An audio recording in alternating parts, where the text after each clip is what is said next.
What's going on, everyone out there in the Duval Devout? This is Kyle Nash, the student of the game, and welcome into this week's edition of the Duval Dive. And it's going to be a fun one for sure. This is what I've been looking forward to for quite some time. Even before I scheduled it, I was looking forward to it. We finally got the schedule in for a very awesome guest for another triumvirate draft. But before I talk too much about that, let's go ahead and get my personal champion, Travis D. Holmes. What's going on, Travis? Nice to have you in, representing Big Cat Country, doing all the stuff you do here. Also at Fans First Sports Network. I got to get the bell ready. I'm plugging all sorts of stuff there. But hey, good to have you in, champion. Nah, man, I'm all about let's move that thing along. You guys know who I am. I ain't the superstar tonight. Like, come on, let's get to our guest. Let's go. So what you're trying to say is you're locked on to what we're doing here. And granted, I'm gonna go full dad joke on that one. That's what I do. But the guy I bring in brings you all sorts, brings me, brings us, brings the Duval Devout great information on a regular basis and happens to have fun doing it. And you'll also hear his wisdom shed throughout the entire NFL as well. Locked On Jaguars, Locked On NFL's own Tony Wiggins, better known as T. What's up, gentlemen? What's going on? So listen, man, I'm gonna say this. I know last time you on has been a minute. You made me rethink some things. You gently nudged me in the direction of corrections I needed here and there, but I have to tell you, whether your conversations are about Mason Graham or anything beef, I felt validated this season. I got to tell you, I've learned things. Yeah, man. I get that every day, man. People be dropping stuff on me all year.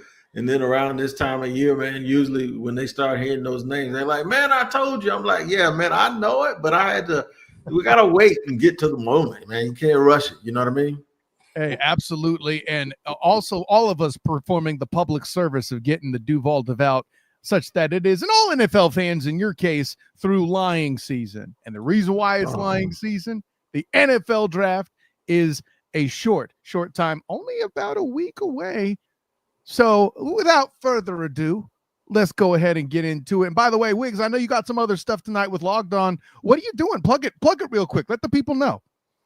We're actually recording our draft reaction show. Our actual draft show is going to be out, I think later on tonight or early in the morning. The mock draft we actually did. Can't tell you who I picked, but we'll have a reaction show to that later on tonight. There you go. I think that's worth a bell. So there you go. So to get off the ground, one thing we did want to do different, of course, we did the 3-man draft last week with Jamal St. Cyr of News4Jax. So check that out if you haven't yet.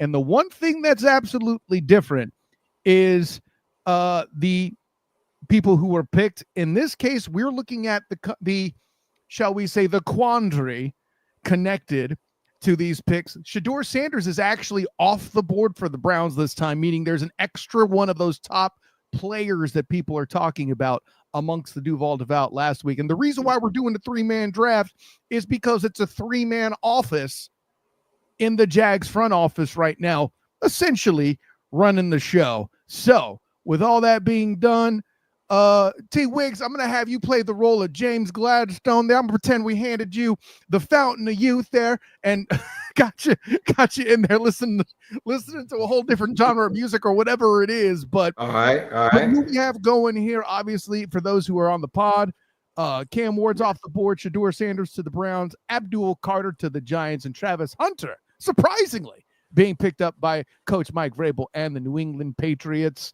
TWiggs, what you thinking? Well, this is where I just turned to the coach and I said, and I would just flat out ask him, who makes us better? And not just in 2025, but through 2028. You know what I'm saying? Who makes us better? Who gives us not necessarily something that we can't get later? Because if you say that, you'll eliminate the running back because you know it's easier to get running backs later. But who gives us the chance to put the kind of guy in our program, even if it's not the most immediate need, who gives us the chance to get the most solid, best Jaguar-friendly player in this draft right now? And you know, that's difficult for me because that would also mean that I would know how they feel about the tackles. and I would know how they actually feel about certain people on the roster. So without the benefit of actually knowing that, I'll make my recommendation whenever y'all ready. Well, it sounds like you're looking for somebody who's intangibly rich. You set me up, Wig. I had to do it, but yeah, man, y'all go ahead and talk through it though. And I don't want to be a one man show with it. Oh, he but did. so at the end of all of it, yeah, get in there. The big argument that we had with Jamal honestly ended up being like the 4th and the 5th round. So the first round was a lot easier, honestly. It was just more of a conversation of we're trying to make sure we're all on the same page. And at the end of the day, we wanted folks to kind of see how difficult that is. This isn't just say one guy likes him, so we're going with that one guy. It's like, all right, cool. Can we talk ball and get these guys on the same page? All right.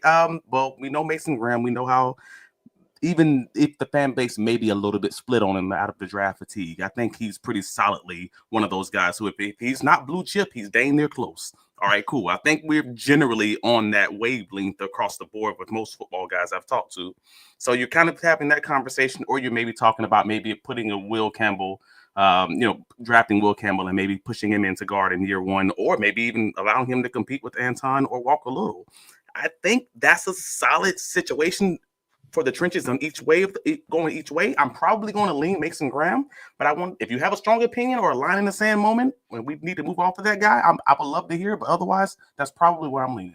Well, if I'm playing the role of the first and only Jacksonville Jaguar Hall of Famer turned executive, I'm going to go back to my roots and remind you, gentlemen, that this is a deep defensive tackle class, and to attack this high is probably better to do when you have 2 very good offensive linemen sitting in front of you. Also, let's keep in mind for the rules of this, no trades. Because I think that's what I would be campaigning for myself for more bites of the apple. But Wiggs, who was your recommendation? I would take Mimbo if that's the case. If y'all want to go offensive lineman, I would take Armand Mimbo. I mean, see, now that he said that, I got Mimbo on my card, and you know that from last week. Travis D. Cohen. What's your say? Mimbo has the traits, he has the skill set. Like he's a grimy mover of people as far as you're talking about his strength. Like he truly is that guy. So I'm not going to be one to argue against that. If we're going Mimbo and knowing that we're probably going to push him into guard in year 1, cool. No, that's not worth arguing to me. But no. My intent is to go Mimbo and start him at right tackle and make Anton compete with Walker Little. Something else we've talked about on this pod, and you know what? That's why. See, that's the thing. Travis D. Cohen hasn't talked to Travis D. Holmes. We've talked that these tackles are not safe. No one is safe, despite how much you've corrected me, Wiggs, about Walker Little. He's not safe. That's what we all know for a fact. So yeah, I think that's it too. But I think we have consensus on Mimbo, man. Yeah, for the sake, I think we have a general consensus. I'm not so strong on this one that I would be willing to make this a line in the sand moment. We may get to one of those in the 2nd or 3rd round, but cool. I think we're in agreement. Armand Mimbo, let's keep that thing moving. So be it. We got Mimbo on the board there for the first pick. Now, as it rolls to the next one, we'll be looking through some of the things that come off the board. Ted McMillan at 10 to the Saints, I think, is interesting. With Will Campbell falling at 12 to the Cowboys. That's interesting. But I'll say this, gentlemen, how much of a need wide receiver is or isn't is a conversation. I know on this podcast, Wiggs, we've talked about the DB core needing an overhaul. I don't know that Xavier Watts will fall into the 2nd round, but who's some guys you're looking at? Look,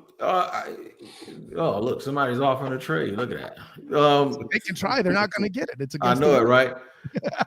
I'm more of a, rather than a position guy, I'm more of a, look at the player and go, okay, do we want that on our team? Right. So more so than just going for a position, I will look at it in tandem sometimes, and tandems doesn't mean they're going to play side by side like the guys with the Rams, but I'll look at it in tandem like, okay, we're helping our team in this area. Now we're infusing some more talent into that area. And sometimes I'll look at it like that. If I like the players and I see somebody I like too, boy, I see 2 of them. I see 2 of them right now. I'm about to go crazy with this board, man. Well, okay, talk to me. So where are you looking? Is one of them Tyleik Williams? That's what I'm asking first. Absolutely. Oh, there we go. Okay. Now we're talking. One of them is Tyleik Williams. The other was Kenneth Grant, because I'm shocked that he's here at this point. So I did this thing on Locked On Jaguars. I said, okay, based on all the players in the league, what player reasonably at the positions that the Jaguars need a player or could use a little slight upgrade? And I can't take Jamar Chase or Justin Jefferson, right? That's what I said. Reasonably name the player that would help the Jaguars of all the players that are currently in the league. And I came up with two guys. I said Dexter Lawrence and Vita Vea. And if I had a choice, I'd say Dexter Lawrence because he's a better pass rusher. So that's why I said, okay, well, if that's the case, find that in this draft or find someone who could give you some of that in this draft. And that's when I started looking at Kenneth Grant and looking at TWiggs Williams. I think TWiggs Williams plays with more power. Kenneth Grant is just a different kind of athlete with those feet, man, and the way that he moves. So one guy has a powerful body. The other guy plays with a little more power. And for a team that wants to win both lines of scrimmage, to me, that'll be a home run if you come out of the gate with a right tackle and then you come out of the gate with another guy who can play the interior of the trenches on defensive line. I think that'll be a home run. Preach, Wig. I'm a DB, and you don't even have to argue this with me. I've been on TWiggs Williams for a bit. He was actually our second round pick, even in the last mock draft. So I'm absolutely in lockstep with you on this. You infused your draft resources into the trenches, and you can't go wrong. I mean, the Philadelphia Eagles taught us that, and multiple teams have taught us that in past years. I'm in with TWiggs Williams or Kenneth Grant. I'm probably giving the edge to Williams simply for the same reasons. Well, it's kind of the same reason you just talked about. One of them is a little bit more violent on tape, where the other one has a body type. If you can develop them into maybe being that more dominant defensive lineman. So, yeah, that's probably my lean. I would lean with Williams personally, though I think both guys would be good additions too. I think violence is what they need at the defensive tackle spot, and they're relatively limited on it, in my opinion. I ain't going to say more because I'm just going to sound like the other two guys, but I am going to quote Travis D. Holmes in one thing. This is going to be more of an air quotes boring draft, and that's exactly what the Jags need this season. Yep, and for me, I know what you're going to get. You're going to get the inevitable. Well, Devon Hamilton's from Ohio State. You know that stuff will come. They're about the same size. What's the difference between him and Devon Hamilton? One dude named Hamilton and the other dude named Williams. That's the difference. And their parents don't even know each other. So don't just sit here and be thinking because they went to the same damn school, you're going to get the same result. Well, I mean, let me build on that. Comparing the helmets, man. Hamilton has recovered from a major injury and isn't quite the same. One could argue is what I would say to that as well, right? Mm-hmm. So there's that. Anyway, so here we are at pick number 3, number 70, round number 3, number 70 overall with the pick. Let's go. There is another time where I would have been pounding the table hard for a guard, and I know we're looking more for players than positions. I start with positions just so we're thinking about needs. But there's a few interesting things on the board. I'm going to start with Travis on this one because I want to tickle his fancy on what he thinks about Mukumba being available here at safety from Texas at this point. This is so hard, bro, because of the need of a good wide receiver right here. Like, again, you have Jalen Royals available, you have Kyle Williams available, and I've often said I wouldn't be surprised if Kyle Williams ends up going in the late second, and you have him on the board right now, and I'm just sitting there like, ooh. Between those guys, and then yes, we do have that obvious need for another safety to maybe raise the ceiling in that room. Then this becomes a very difficult conversation for me, man, because now I'm like, oh, I like Jalen Royals, I like Kyle Williams, and I like Andrew Mukuba. And if you got any of those guys, I'm probably running to the podium and clapping in either case. But just based on what this offense is likely going to look like with Liam Cohen kind of leading it, I think he's going to be solid as far as the play calling is concerned. I want to make sure I also give some support to Campanelli and not leaving him any obvious holes there. So I'm probably going to go with Andrew Mukuba, who I am a fan of in either case. They're probably in that same tier. I'm probably just leaning that way because I have a DB bias, and kind of know how I am already on that. Hey, listen, I know somebody's going to go after me for my Mimbu pick and my O-line bias. Yeah. But let's just jump over to James Wigstone. Wiggs, what do you see here, my guy?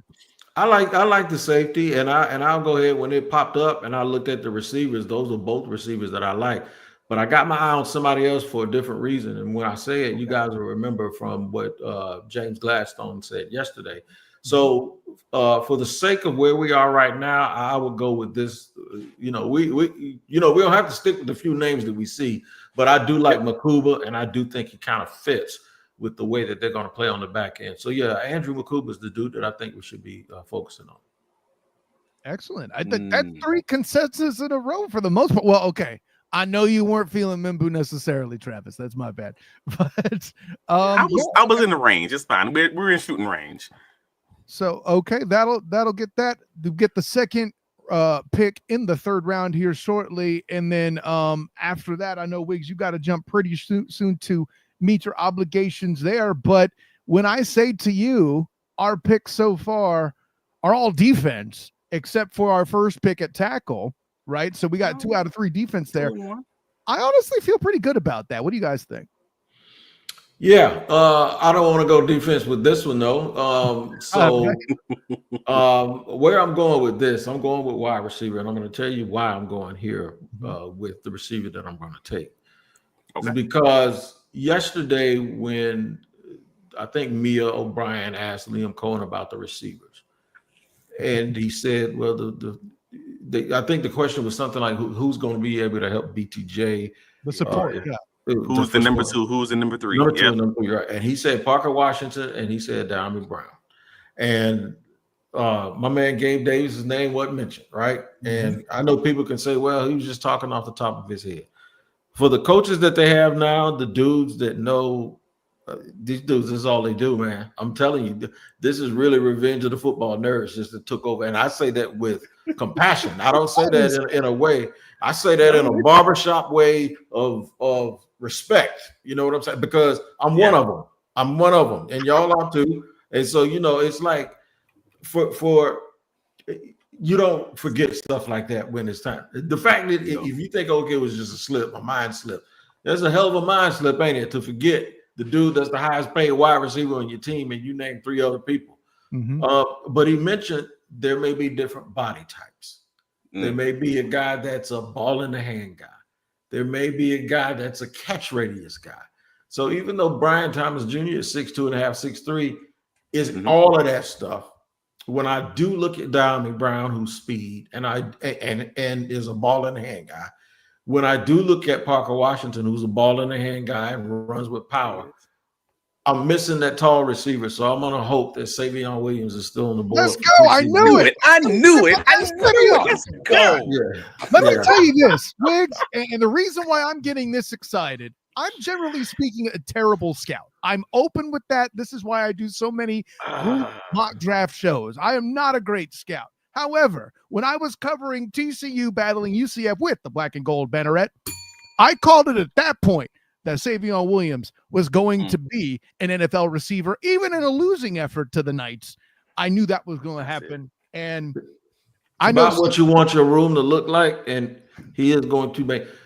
So many people want Ted McMillan, and then they say, well, if you don't get him, get Jalen Royce. I don't think Jalen Royce is the same kind of athlete that these dudes are. If you don't get Ted, this is a hell of a consolation prize, and he might turn out to be even better later on. He's more inclined to use his body than Ted is. I feel like Ted plays a little bit soft. I know Travis has said similar as well. Well, no, that's the whole conversation. When everybody's talking about Mason Graham, and then we're pivoting, saying, oh no, it's actually the real conversation is maybe about Kenneth Grant, and everybody's talking about Jack Besh, and the real conversation is actually the other guy on the same tape. Just you're missing him. All right, cool. Maybe Savion Williams, but Nash, we are in agreement. I've hated and loved Savion Williams since he played UCF, and they dominated on that doggone DB core, and I was so mad at the DC and everybody and their mama. So I'm here with it. You get that man in the NFL developmental program and try to fix some of those like late season drops, and we are on board. So you don't have to argue with me on this one at all. Let's go. And I'm actually mad that we ain't had to argue too much so far on this one. But yeah, I'm with you on Savion. As soon as you said it, I'm like throwing my hat in the air. But let's go. Let's get it. Hey, let me be clear. The irony of this, of me celebrating drafting Savion Williams, when I'm about to come out with a draft profile on the blackandgoldbanneret.com talking about Mac McWilliams. It's awkward, gentlemen. I'm going to say not a good game. Not a good game. No, Lord, that wasn't a good game. So with that in mind, that'll be the first 3 rounds, and that will conclude Wiggs' portion of helping us draft, playing the role of James Wigstone. But before you run off and handle your obligations for Locked On, where you do awesome work. Thank you, sir. we do want to ask you about running backs in this draft because it's a conversation that's taken a lot of different directions here on the Duval Dive. And I'm convinced that whether he shouldn't, but I'm convinced RJ Harvey of UCF is going to fall to a third day pick. Okay. Should the where if the Jags are going to get a running back, whereabouts would you see it if it happens? And do you see RJ Harvey on the list of targets?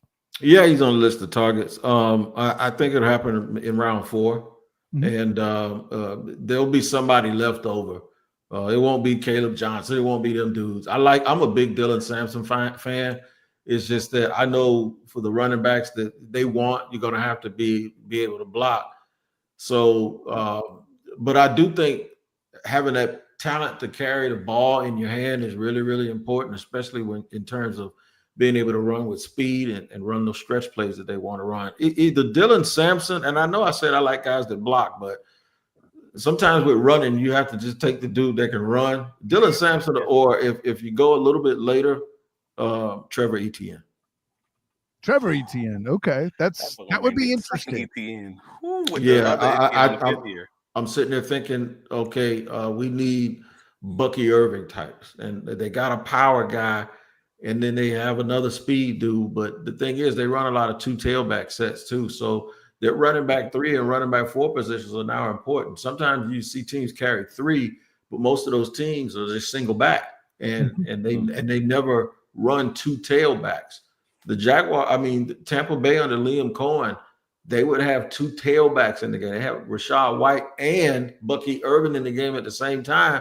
And everybody's got, that's one of the reasons I told everybody as soon as they took over and I started watching the tape, I said, they're going to cut Evan Ingram because everybody's got blocked. I'm literally saying, it kind of looked like the little game you used to play back in the hood when you used to throw the ball over your head and one guy's running and everybody else is running the same way. That's how their offensive line and their tight ends look and some of their receivers. It's like the ball goes one way and you see everybody looking to try to put a hat on somebody. So that's why I knew, man. I said they're going to get rid of him and they're probably going to get rid of Christian Kirk because everybody has to block. But that's it. That speed to that corner and to be able to make those one-cut runs, I think they're going to add more speed, more than Keelan Robinson provides because he's small. I want them to have a dude that can take a little bit of a pounding because they're going to need, I think they're going to have to carry 4 running backs this year. Nice. I'm not mad at it. That makes a lot of sense. Wow. Great answers, great stuff, Wiggs. Listen. The only downside to you continuing to spread your wisdom as you're doing what you're doing for Locked On Jaguars and Locked On NFL is that we don't get you for as much time here tonight. We're gonna do it again. May's a long month, and we both need to fill content. So, hey, trust me, I'm gonna tell you what. You can probably get this one from my wife. Oh, he's great when you just got him for a few minutes, but if you got to hang around him all the time, you'll get sick and tired of him. So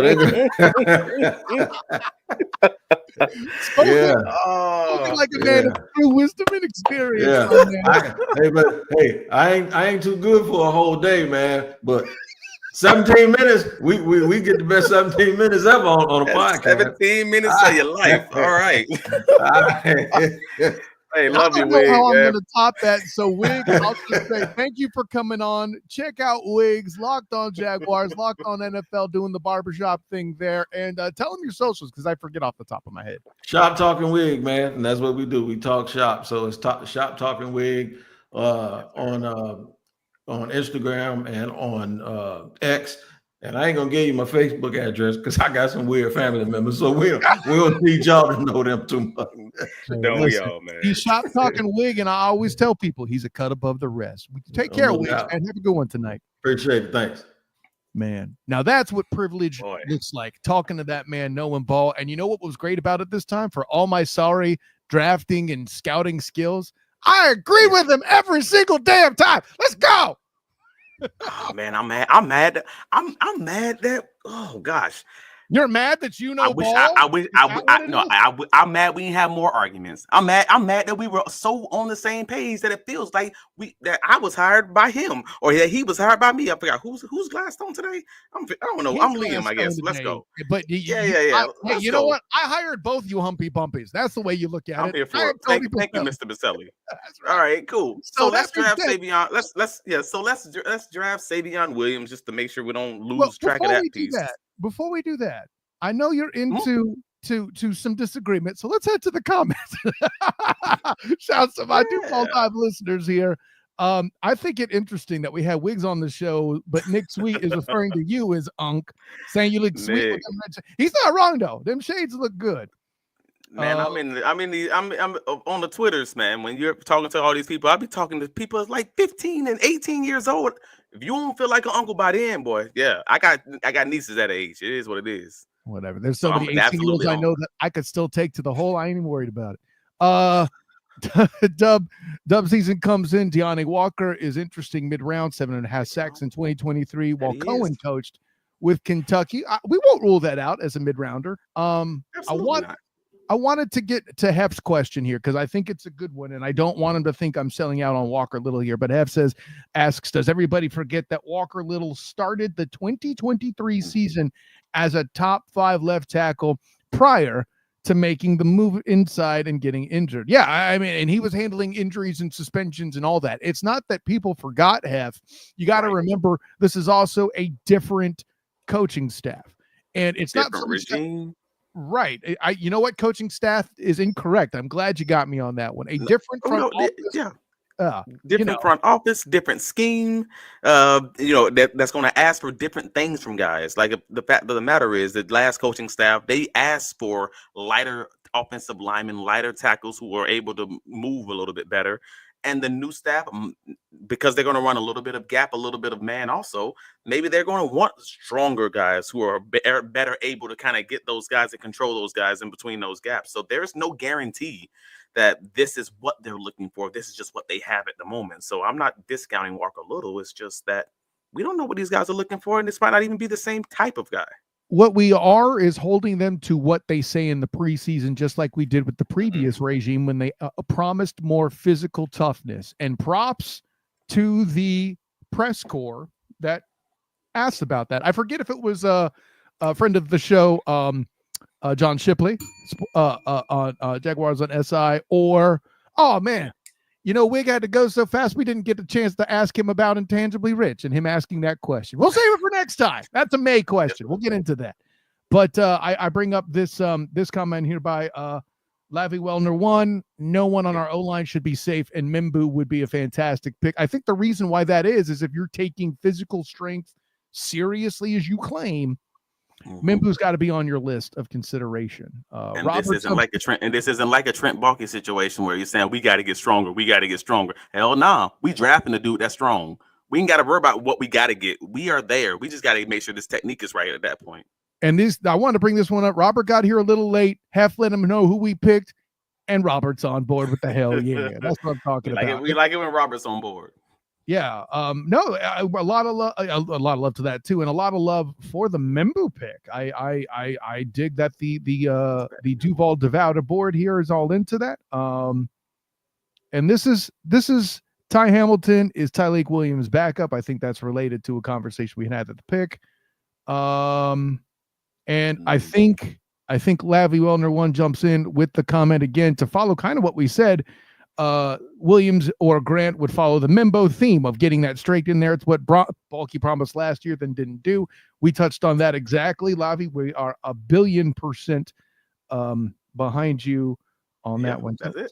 Yeah, I mean, preach. Royals or Makuba. Robert's the same place as you. Hef brings up Kyle Williams. We did end up going Makuba, obviously, so we'll go on that. Okay, guys, this is mean. Who put Gabe who? Come on now. Cali Jag, I see your point, but dang. Let's see. Dub season jumps in, agreeing with you. Yep. With Sabian Williams, TCU gives me PTSD. Cali Jag, again, I had to cover that game, and usually I've barely won that. So actually, as a matter of fact, make sure you check out a good element of that game. My Kobe Hudson draft preview for UCF fans out there comes out Tuesday morning, heading into the draft, blackandgoldbanneret.com. Well, I'm questioning if he's talking about TCU wide receivers in the NFL. Like that's where I'm like, oh, that would be different, because I understand some people just don't like. There are just some schools where you just have guys who just don't pan out for whatever reason, like Alabama and quarterbacks. Like, I mean, what? I mean, you're not terrible, but yeah, like they don't have a lot of good receivers that like land as far as the NFL. Like I don't even remember the last good TCU receiver in the league. Jalen Reagor, like the Eagles. Yeah, that maybe. Yeah, there's not a lot of good ones. So I do fully understand the argument. I'm not up on that. You got to be careful about drafting letters and something that Wig made explained way better than I did, but I'm going to paraphrase because he landed the plane so nicely. Size with him. It's the mix of size and speed and reach that he has. And say what you will about Tet McMillan, I don't think he's another BTJ, and I don't think and it was a point brought up. Yeah, exactly. You mentioned Steve Smith Sr.'s breakdown, him pointing out the Islander thing and showing me instances where he wasn't aggressive with his body. I'll put it this way. I'd rather have Williams later in the draft and secure my trenches than get a guy who knows how to control his body now to complement the offense, if that makes sense.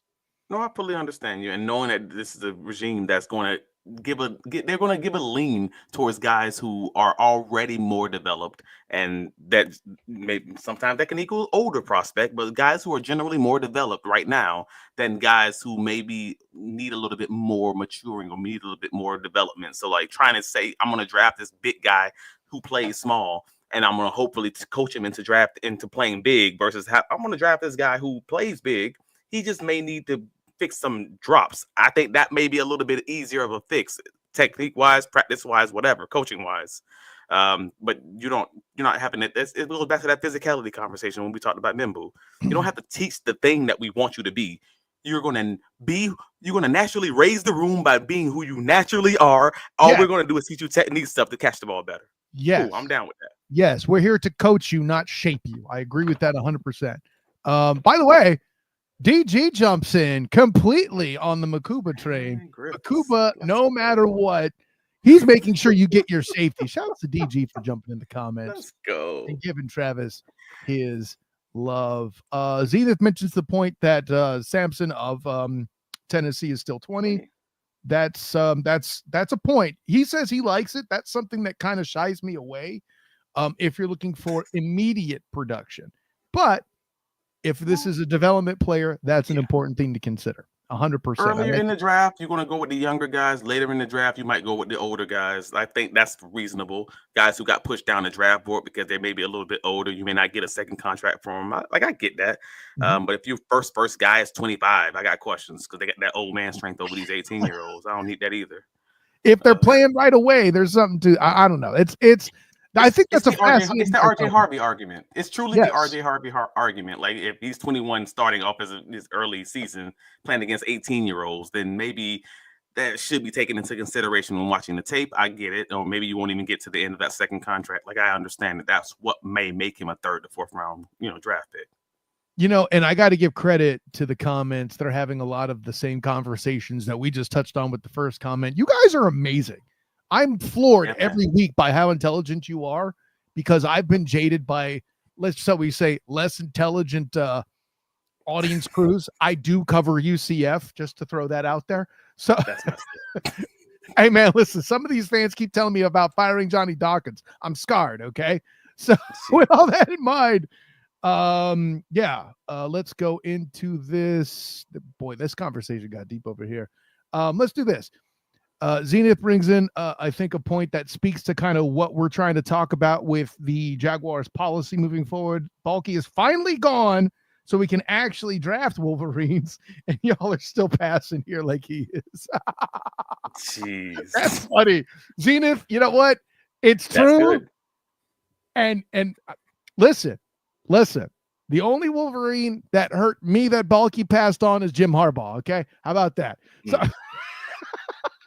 anyway, so now that so the guys in the chats, I love it. The guys in the chats are having the same argument that we were just discussing. We weren't arguing, but we were just discussing, talking about the last TCU receivers. Lobby comes in, they're talking again to each other. TCU receivers aren't good in the NFL until one is. Texas and then Tech somebody says after that you don't draft letters, and it went on, man. Yeah, I got to give them credit. But then DG from the top rope out of nowhere. I mean, nobody's even talking about Tech, and he's like, "Hey, Tech McMillan, not wide receiver. Whoa, Tech not McMillan, wide receiver you be one. chilling. Lord. Lakers in 5. No. Just from the top rope with a chair. I'm like, all right, cool. Tech. I don't necessarily love Tech, and I know folks have been like, I didn't love Tech McMillan before it was cool. Like everybody else was with the tape of, him being interviewed and everything else, talking about his practice habits and all of that. But I'm just talking about on film. I never loved it. Like I thought he was still a first round receiver, but I just didn't think he was just this guy who everybody was just saying like, this is this game changer. He's a blue chip talent and all of that stuff. It's just, he's a good player. Yeah. But I think it's equally arguable that someone like Matthew Golden can equally be that wide receiver one. And I don't think it's like a slam dunk. And, there you go. Hef goes on your thing there, bringing up Golden Akuba, Ekbuka. Sorry, I said his name wrong. Who actually came up second round in the one with Jamal was a consideration we had there too. And then he puts McMillan third, which is interesting. And then Zenith, of course, showing support for DG coming in off the top rope in the comments. So all right, now that we now that we've gone through, you guys were awesome. Somebody in the comments mentioned how we were, moving through them picks. Hey, listen, Wig had somewhere to be, and he was spitting in special fashion. So, with that being said, sorry, Timmy, Savion Williams is the next pick. Oh, scroll up. Let me let the mouse work. Hold on. There we go. So, okay. I think I finally got it to go. There we go. So Savion Williams is off the board. Bear with me. I am making the technicals work. This is the disadvantage of the live show. Kyle will fix it, everybody, I assure you. So scroll left can you scroll left a little bit? I'm working on it. Hold on. Talk to people about picks, man. Stop being a director. I got you. Well, Cam Scatterbull just went off the board. Unfortunately, we know he is intangibly rich, or at least he gives all the, he checks all the boxes in those ways. He checks all the boxes, yeah. So for him going in the fourth round, I think the draft board is at least kind of stabilizing now, because you started seeing earlier in the draft process that he might be a third round draft pick. And I'm like, whoo, too rich for my blood. And this, deep behind running back draft. But as a fourth round pick, that's dope. One pick before the Jaguars pick at 107. So, yeah, with that in mind, and I'll say this. I think Scatterbull makes sense with Vrabel, don't you? Yeah, unfortunately. I mean, hey, he's not a Titan coach anymore. You don't have to be that distressed about it. But I mean, I would be hurt if they got him and then he ended up balling out of control, just because I don't want nobody to be successful other than the Jaguars. Is that fair? I mean, it's biased, but it's fair. No, it's a level of petty that a member of the Duval Devout should have, Travis Holmes. Don't you dare. There we go. In my coverage, I'm always going to be balanced, and I'm always going to be fair, and not like the other people that say they're fair and balanced and they don't be. But I'm going to be there and actually try my best to be there, but I'm never going to lie and pretend that I'm not a Duval. I am a part of the fan base because I was a part of the fan base before I ever took this job. So that's what it is. So we have Torrey Horton, wide receiver, Colorado State, still on the board. Xavier Respro still falling down that draft board. I mean, we're at pick 107 in the fourth round. Jonas Sanker still a possibility in case you wanted to grab a second safety. Depending on how you want to build it. I'm with you. I'm not really necessarily there yet. Let me see who we have available as far as guys in the running back room, or maybe from O-line, interior O-line. We could look at interior line, sure. So, I mean, at guard, your guy Jackson Slater is available. I don't think we would go for him here necessarily. And among centers, that's going to be further down the board. You don't think so? Because I do. Really? if he's the best guard and center, that's a possibility right now. And I truly want to invest in this offensive line. I'm not against that at all. That's just me. Like, I'm not looking at their draft board. I'm just saying where I think a player might going to go. So if I think he's going to go in the late fourth and he goes early fourth, that's no skin off my back, man. That's such a small thing. So that's kind of where I'm leaning as far as that piece is concerned. If it's an investment at both center, and I don't have to hear Luke Fortner's name again. I don't have to hear that argument that, hey, we got two centers who know the offense. Hey, man, I don't care about all that. Can they block? Are they powerful? Like, are they moving folk? And if they are doing those things and they can play potentially center or guard, I'm on board with that piece. Again, I'm a fan of also Jonas Sanker. He's a solid safety option that's available at that point in the draft. I got help in the comments. It looks like he's banging the table for Demetrius Knight. I'm seeing a lot of movement in general from the comments. DG's talking about Neil from Kansas. You're right. He's very good. I am a Giddens proponent. I preached more about him than I did Savion Williams with the black and gold banneret as somebody that UCF face, so I can get you that for sure. There's a couple. Dub Season's asking about edge or linebacker. Keep that energy. I don't know that we can get that value at this pick, but it's definitely a conversation. Travis, I'm not against it. Yeah, I'm not against it if they didn't pick up the fifth. If they end up deciding, I mean, we're getting to that point right now, that crunch time, where they don't decide to pick up that fifth-year option for Devin Lloyd, then you are truly having a conversation about, hey, man, Demetrius Knight, and let's just see what happens there. I mean, that maybe even gives you Devin Lloyd as a possible trade piece, or Chad Muma as a possible trade piece at that point, and you're just building the room up as you wanted to see it. I saw it in the comments, and I'm thinking about it more. I don't dislike getting Samel Munden here as well out of Georgia if you're going, but the best player available according to the site here. A linebacker would not be horrible here. Something. I'll be honest. Yeah, I'll let you know. I haven't seen much of him. Like, I've at least seen Danny Stuntsman. Like, I know his game. I can't even speak to Munden's name, honestly, if I'm just gonna be real with you. Yeah. Like, I know about Demetrius Knight. Like, his biggest issue was just his age. And if his biggest issue is just his age, for the most part, he's a really solid, helmet in chest, downhill linebacker. I understood that argument, at least when that was originally made. But it doesn't overall, it doesn't look like Knight is still on the board. So is he not? I don't see him, is what I'm saying. Yeah, I don't see him, so he might be off the board. He may have gone right before I picked. If that's the case, then that could very well be. I'm not going to rule it out here. But no, so at the end of all of it, do you have anywhere that you're currently leaning? Because if not, then where I'm probably going. I'm going somewhere like whether it be actually, you know what? Let me see the cornerback room. Is someone like a Kobe? I wondered when you were going to ask. Is someone like a Kobe Bryant or Quincy Riley still available? We can have that. Or Kobe Bryant. Kobe Bryant, is that the pick? Man, what we talking about? Kobe Bryant. This ain't even close. Kobe Bryant, it is. Kobe. That ain't even close. We could call it DB bias if you want. I didn't. No, that's not DB bias at all. I didn't even know he was still available on the board. I didn't even see him, because that's the unfortunate part of losing track of who's available. This is not our professional, draft room where we have the TV set up and everything else. But so, pardon me, sir. We do not have interns that are keeping track of that for us. Correct. Yeah. So this ain't even hard, bro. I'm good. As soon as you tell me he's still on the table, I'm like, oh yeah, we straight. Okay, says Noel Williams. I am a big fan of his game. Absolutely. I love his length.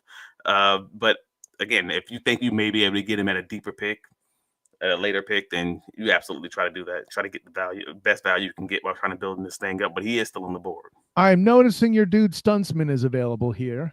And we have Jack Sawyer, an edge out of Ohio State, also available on the board at pick 126. According to the site, the best available is Josh Farmer, a D tackle out of Florida State. I think we're good at D tackle, but the top two best players available are D tackle. Jalen Reed, a safety out of Penn State's available here. They're starting to mock Ollie Gordon here. I don't know that the Jags would want Ollie Gordon, not because he's a bad player, but say I've called him overrated. I think he is a little overrated. Do I think he's a bad player? No, but I also don't think he is the right player for the Jaguars' current running back room. in my opinion, unless your consideration is to develop him to break glass in case you ship Travis Etienne the same way he replaced James Robinson before he went to the Jets, right? Or after he went to the Jets. So I have an argument that I would like to make because I am a fan of the LSU edge, Savion Jones. I know he's your guy. That's true. And he's still on the board, but he probably wouldn't be on the board by the time the Jaguars made another pick at 142. You said Savion Jones is still on the board. I do not see him. He's around he was around 140 on their site. Is he already gone? If it's 140, let me check. I mean,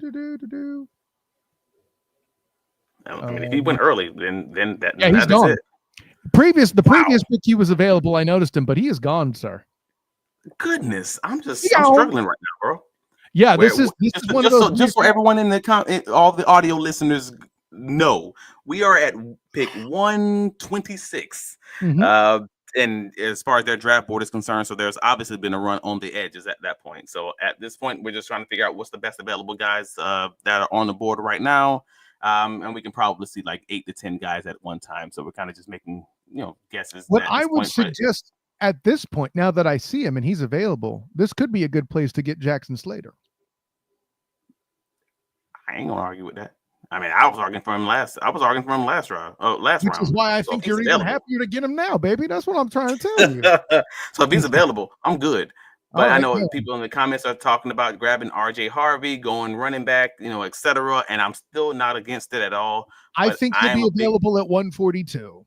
Bingo. But I'm a big RJ Harvey and well, goodness gracious, I'm a big RJ Harvey fan. I mean, you know this, obviously, the jersey behind me.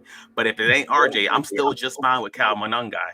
Like, he's going to be a 10 to 15-year running back option with dominant pass blocking chops. And we don't have that on the roster. Why, looky here, the Jags' first day 3 pick, RJ Harvey's available. It's almost as if somebody said that would be the case and had 2 great football minds. People who are ball knowers try to tell him that wouldn't happen that way. Isn't that interesting, Travis? I think it's interesting. I know it's a mock. I'm talking trash. I get it. Yeah, I get it. I'm getting some feedback. I'm hearing myself.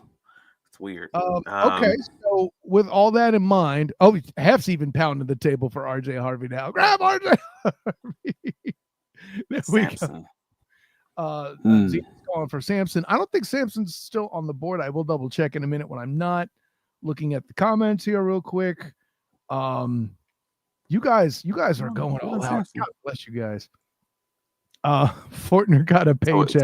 So for the folks that didn't want Ashton Genty, but they're a fan of Dylan Sampson because he's another one of those 5'8", 5'9" guys, but at least you're getting him in the 4th round, 5th round, then that's at least a different conversation. So I get it. Yeah. Okay, hold on. Let me see. Somebody's sure they still see Sampson on the board. Let me double check because I might be. Yeah. Okay, no, he is there. Right now. Cool. Then my eyes don't deceive me. Okay, so I'll ask you. At this pick here, do you get Dylan Sampson? You get RJ Harvey, Travis? That's so hard because I know I'm biased in this. And it's not like I love RJ Harvey, nothing like that. It's just he's one of the guys on that list that I think they're going to like. Yeah, right. His biggest knock is the fact that he comes from an offense that historically has mostly played shotgun, and at his age. That it ain't the tape. It's just those things. And I'm just like, all right, cool. But if it's not him, I'm just fine with Dylan Sampson. Like, I don't have a problem with him at all. It's just, I think he's a really unique. I don't even want to call it unique. Creative. There you go. I think he's a creative runner. Like, I think he's able, his vision, he's able to find the holes well. He's able to kind of like lean into the blocks and kind of help find those cutback lanes, especially when they're running stuff like duo. Like, I'm a fan of his game overall. I still have those same questions on, all right, cool. How good is he going to be at pass blocking? The same conversations I kind of have with some of these other running backs, but I'm a fan of it. To Wiggs' earlier point, if you're talking about you want to get one of the better runners of the football, yeah, let's go Samson. I'm cool with it.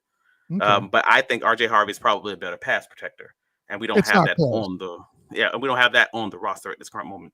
one thing that Harvey was asked to do often that this offense struggles with doing is having a pass protecting running back, which RJ Harvey did for 4 different quarterbacks in this past season. And he converted a lot more short yardage situations with an inferior offensive line compared to the size that you would find in the rest of the conference, right? But Kyle, they had already done year 2 in the Big 12. That is not enough time to get a fully revamped O-line, though they really did excellent for a team second year going from G5 to Power 5. The offensive line was wonderful. Credit to Malzahn and Coach Herpan for what they did with that group, regardless of the record. They weren't the problem. Anybody who tells you otherwise, well, I would challenge them by showing me where on the film you didn't like it. There we go. And let me get with it, Samson.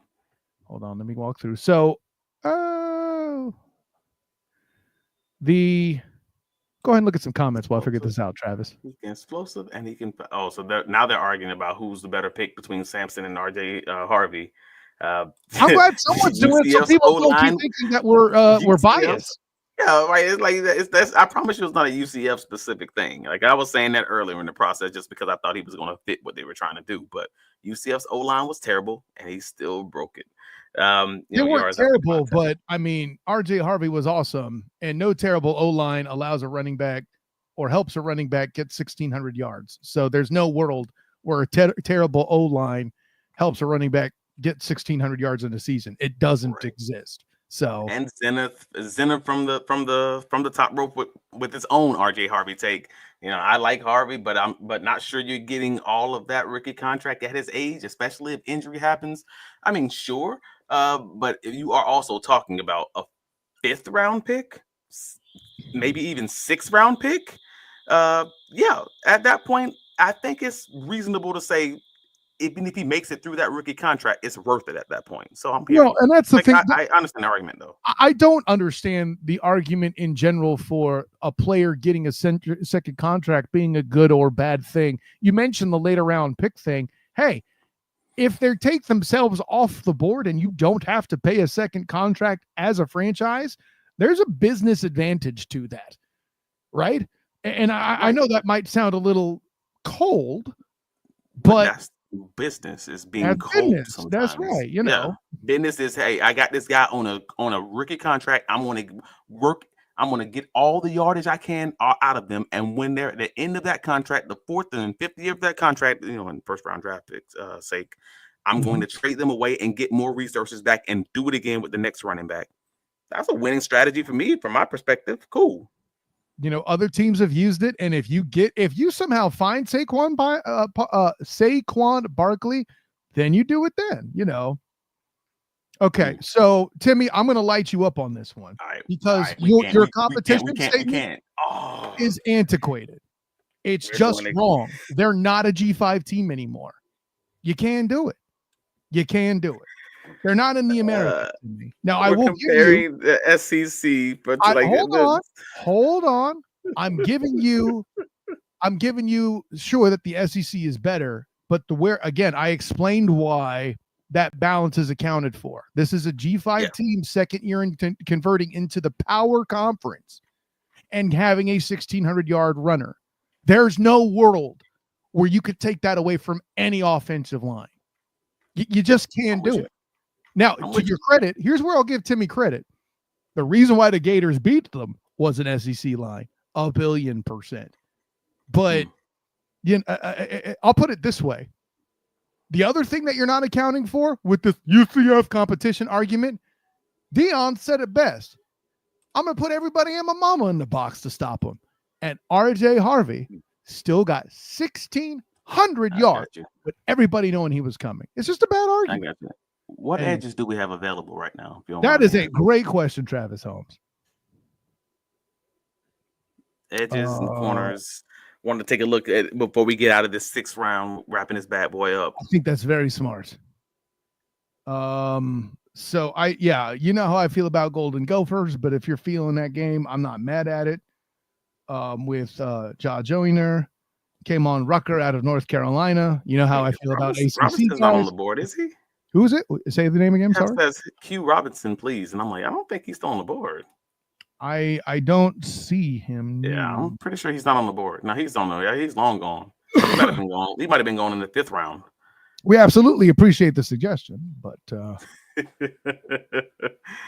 I'm not talking trash. I'm glad they're in here asking. Because hey, listen, I almost missed Sampson. To the crowd's credit, I am. Okay, so who do we have right now on the Jaguars roster? Who do we draft so far? I just want to make sure I'm fully up to date on who all we have. So yeah, the Jaguars have currently drafted Armand Minmu, tackle out of Missouri, Tyleik Williams of Ohio State, defensive tackle, Andrew Makuba, Travis's guy, at safety out of Texas with pick 70, pick 88, Xavier Williams, wide receiver TCU, Kobe Bryant, corner out of Kansas, Jackson Slater, guard, Sacramento State, and not RJ Harvey, Dylan Sampson, running back, Tennessee.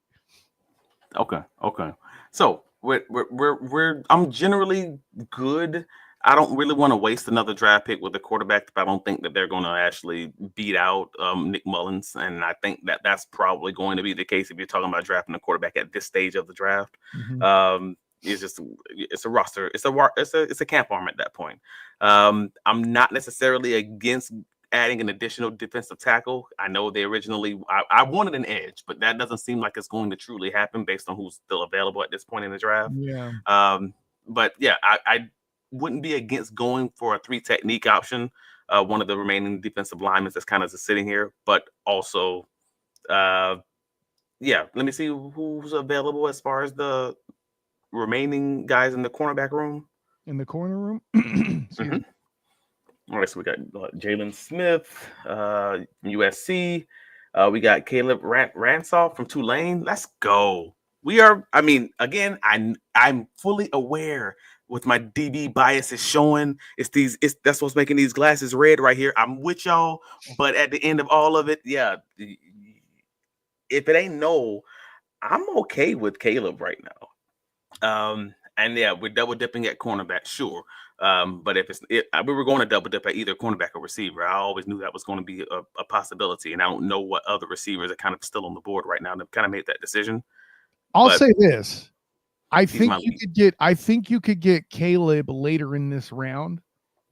But since it's round 6, I don't mind reaching a little bit. That's fine.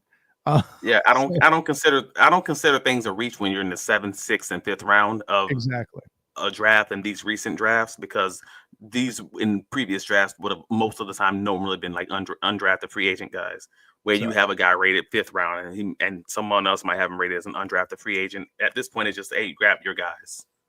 Yeah, that's a good point, because all it takes is one team to change their mind. In particular, going back to the top 5 pick, the mind change, if the Browns changing their mind, so to speak, is the only thing that makes the difference. And the guy I would have gotten ahead of Caleb, going by the BPA and needing another big body, is still there in Ty Robinson, the defensive tackle from Nebraska. I feel like Nebraska's defensive front was fantastic. The only thing that slows me on Ty Robinson is he is a little small at 288. I couldn't remember his exact weight there. That's why I checked. But I'm just fine if it's not about his size, because we already have a 3 technique drafted earlier. I'm sorry, not 3 technique. We already have a nose tackle that we drafted earlier. I'm just looking for a guy who was able to play 3 technique at an equal to higher level of Mason Smith, or give me another guy when I take my 3 technique off the field that can play that other defensive tackle spot when you're trying to limit your pass rush reps from Eric Armstead to maybe around that 50% mark. So worst case scenario, he's another guy who can you can add it to that rotation and kind of figure it out whether or not Justin Jefferson is going to be, Jordan Jefferson is going to be one of your guys to truly be able to lean on with this new defensive staff. So yeah, I'm good. I'm on board with you if you want to go Ty. Still on the board, still available, and I think that would give you another 3 technique option. Timmy makes a good point. I am going to check. I can get my mouse to work here and play with me nicely. The centers, because getting a center may not be a bad idea if we have somebody who. Did we not already have one? Not a center. We drafted a center / guard. In goodness, what was his name? We drafted. Well, we got Jackson Slater. Is that who you're talking about? That's exactly what I'm talking about. Okay. Yeah, he's Well, a center and guard. I forgot he was a utility man. That's a good point by you. Thank you for that. Yeah. Like most of these guys, we have a lot of guys who are absolutely versatile A and lot they of can play utility multiple men. positions. That's a great point, which also leads to some of the mystery in trying to figure out where the hell the Jags are picking. So yeah, you're not wrong, buddy. How do you feel about Ricky White? I was going to ask you about a receiver. And if we need another returner body in the room, I don't see that's a bad plan. I don't know. Yeah, I mean it's the UNLV's offense, so you always have to kind of take that into consideration. Correct.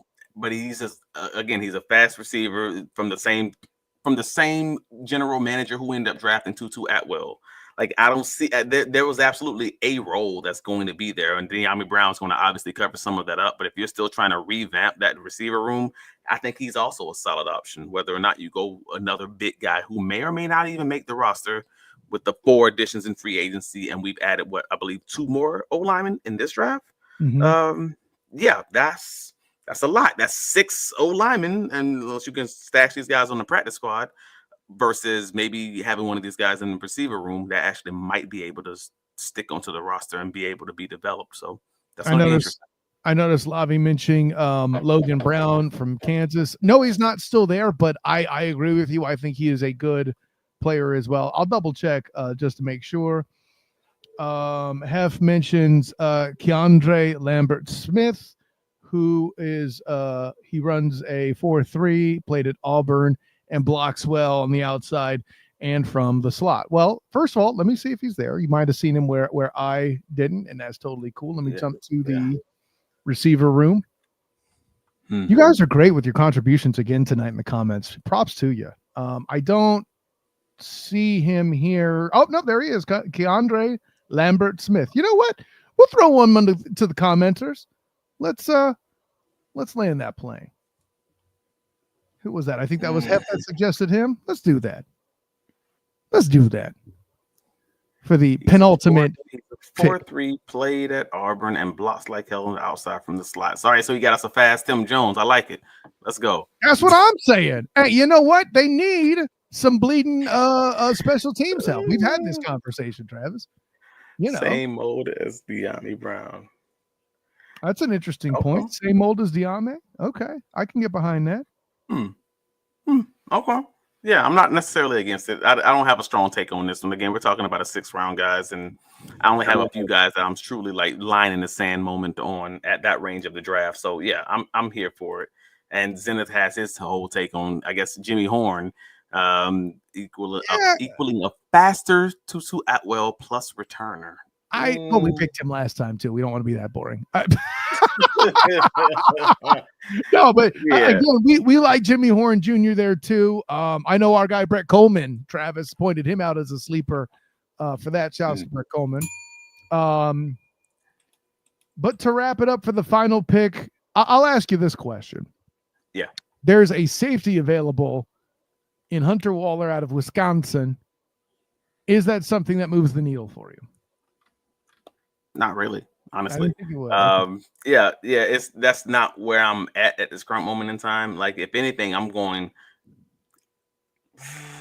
Well, no, scroll that. Like, you might be giving me Rocket Sanders, and I know folks are gonna be like, "Well, we got enough running backs. We got enough running backs." And I get it. Raheem Sanders, and I'm like, "Hey, man, that was that guy for a very long time." And I know he had his injury, and that kind of slowed him down just a little bit. But as soon as I see that name, I'm like, you know what? If he makes the roster, awesome. If he doesn't make the roster, it's okay too. But I think Keelan Robinson at that point is on notice. I think Travis Etienne is obviously already on notice because we already have another running back drafted. And now you might be, Wig already said it earlier. This is a staff that's going to need 4 running backs on the roster, and you're likely potentially getting rid of one of them. Cool. I'm okay with you fully remaking that running back room and having Tank Bigsby as one of those guys. And we'll see where Travis Etienne's situation lands, whether they keep him on the roster or not. So, 10 picks. You got a lot of options. Can go a lot From of the ways. production standpoint, Timmy, it is damn difficult negotiating 10 picks. That's why we have 2 shows over an hour back to back. It's because all these damn picks. At least say, man, we cut this one down though. The last one was an hour and 50 minutes. We are at an hour and 5. So good job, y'all. Hey, listen, y'all were great. Wiggs was great. And you know what? good job to Travis D. Holmes for doing his job too, right? There's my dude. Give shouts to my personal champion as well. Hef mentioned the safety as the wind guard replacement. Yeah, I can't front on that. Why y'all so passionate about replacing a great utility player? If nothing more, Dewey Wingard is a great utility player, and he gonna be in the right spot. You better believe it. He is like that old man at Golden Corral who is going. He ain't losing his job for y'all. He ain't messing around. He gonna be on time and in his spot, and he ain't getting beat deep by no means. Hey, listen, you keep that up, people are gonna start saying, you're RJ Harvey and a Dewey guy first and foremost. And I'm a Dewey Wingard apologist. Yes, right. That's me. Just like you were a Luke Fortner apologist last year. I know it's not real, Travis. Backup center. Yeah, that's backup center in the NFL. And folks said I was an apologist for this man. Goodness. Now I'm asking for him to be off the roster via draft picks. This is so crazy how life comes at you fast, man. Hey, listen, I'm the one that's pounding the table for Savion Williams when I'm about to write a draft profile on a dude that he beat like a redheaded stepchild. Listen, facts of the case, my man. Anyways, with that in mind, let's do the final rundown of our 10 picks here. Of course, first overall, Armand Membu for the second straight week. I find that absolutely fascinating, and I wonder if the Jags will do that in real life. That would blow my mind. The Jags also get lucky in the second round with 36 overall pick, getting Ohio State defensive tackle Tyleik Williams. Andrew Makuba makes Travis Party at pick number 70 in round 3 at safety out of Texas. Savion Williams at receiver with the 88th pick out of TCU. Kobe Bryant at quarter at 107 into the 4th round. Jackson Slater at guard from Sacramento State to challenge that offensive line, get that rolling. Dylan Sampson at running back, not RJ Harvey, but Dylan Sampson is the running back pick at 142 heading into the 6th round. Caleb Ransaw at corner, which also made Travis suspiciously happy. Keandre Lambert out of Auburn at wide receiver for special teams love, and also Raheem Sanders for more of the same, and a guy that I think is truly a BPA pick. The injury history does slow him, but I can tell you this, he was a big part of that South Carolina offense that beat an awful lot of good SEC teams. And if I'll put it this way, if people in our Duval Dive comments are super smart, as I claim they are, and they're arguing in favor of the SEC, such as they were, they got to know that Rocket Sanders was the real deal for that offense, despite the injury concerns over his career. You mentioned his comments here. Cohen used all 3 backs in Tampa. People forget Sean Tucker's contributions too. That's a great point that you're pointing out here. And you pointed it out, making sure they don't. Appreciate you, Robert. Yeah, no, that was a great drop in from you, Robert. Thanks for flashing it there, Travis, for sure. Guys, another banger mock. We got a lot of stuff coming up next week heading into the draft. Moreover, Travis and I are going to do an instant reaction of the first round pick. We're both praying. We both want we both want the Jags to trade back, but if they don't, that's an easier night for us. Let's be blunt. But I'm looking forward to Friday's episode when we break things down into the tiers. I am going to enjoy that one, and I think the fans will too. It kind of gives some context around if the Jaguars were to draft this person or these people in this position groups. We'll give them more context. What are we providing tiers for, Travis? Well, the tiers are for the positional needs of the Jacksonville Jaguars. So that's right. How much we think there's an urgency into drafting this individual position, not players. We're just talking about the general feeling, the general vibe around these position groups. And I think that's going to be a kind of fun conversation. I think you guys will enjoy it. Absolutely. So there's that. And then leading up to the draft, we're going to do one last mock for that. And then Travis has a very interesting conversation about wide receiver need. You'll see that also too next week. Also, any other stuff that pops up from the Jaguars camp, Big Cat Country Zone will be there for you to handle that. That should be fun. I hope you guys appreciated my emergency episode, me giving my insight about talking to Gabe Davis. If you haven't checked that out, make sure you do on the Duval Dive YouTube channel. Travis D. Holmes, where can you be found?